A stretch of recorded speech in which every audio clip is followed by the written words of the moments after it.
Shalom, selamat pagi. Hari ini, Kamis 26 Februari tahun 2026. Bacaan Alkitab terdapat pada Yakobus pasal 4 ayat 1-10 dan yang kedua, Ulangan pasal 31 ayat 1-8. Ayat nats terdapat pada Amsal pasal 4 ayat 18 berbunyi, jalan orang benar itu seperti cahaya fajar, yang kian bertambah terang sampai rembang tengah hari.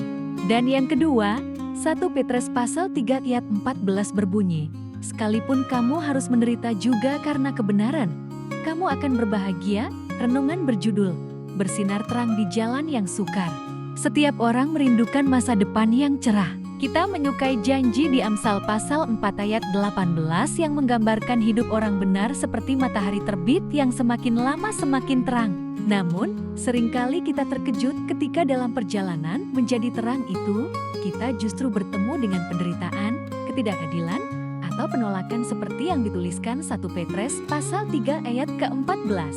Dalam tradisi hikmat Ibrani, hidup digambarkan sebagai sebuah perjalanan atau jalan. Ini bukan posisi statis, melainkan sebuah pergerakan. Orang benar tidak sekadar ada, tetapi dia berjalan dalam kurung bertumbuh atau bergerak. Hidup orang benar seperti fajar adalah sebuah metafora bahwa fajar tidak langsung panas terik. Ia mulai dari semburat sinar yang memecah kegelapan malam. Ini melambangkan awal pertobatan yang membawa harapan yang kemudian bertambah-tambah terang dan puncak terangnya seperti siang hari.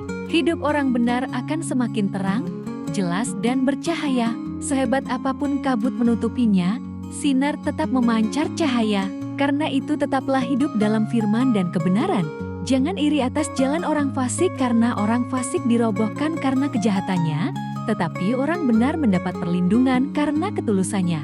Tetaplah berjalan dalam kebenaran sekalipun sulit, berliku, terjal dan tajam, percayalah akan disinari dan diterangi oleh Tuhan. Sebagaimana yang disampaikan dalam 1 Petrus pasal 3 ayat 14, tidak semua hal bisa dihindari walaupun kita sudah berbuat baik. Ada kalanya kita akan mengalami penderitaan justru karena kita memilih untuk tetap berdiri tegak di atas kebenaran. Petrus mengingatkan kita untuk memelihara hidup di dalam kasih dan perdamaian dengan semua orang, sekalipun kita diperlakukan dengan tidak baik. Memang orang yang berbuat baik tidak seharusnya menderita.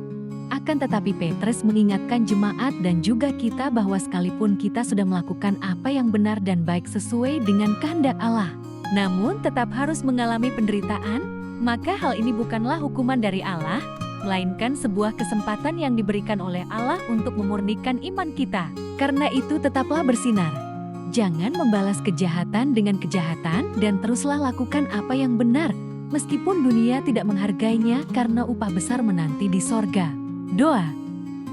Bapa di surga, kami rindu hidup seperti fajar yang memancarkan kasih dan kebenaran-Mu di tengah dunia ini. Kuatkan hati kami dan jangan biarkan cahaya kami padam karena tiupan angin pencobaan. Amin. Ditulis oleh Pendeta Naftalia Julita Lianda. Salam bumi bersukacita dalam damai sejahtera. Terima kasih.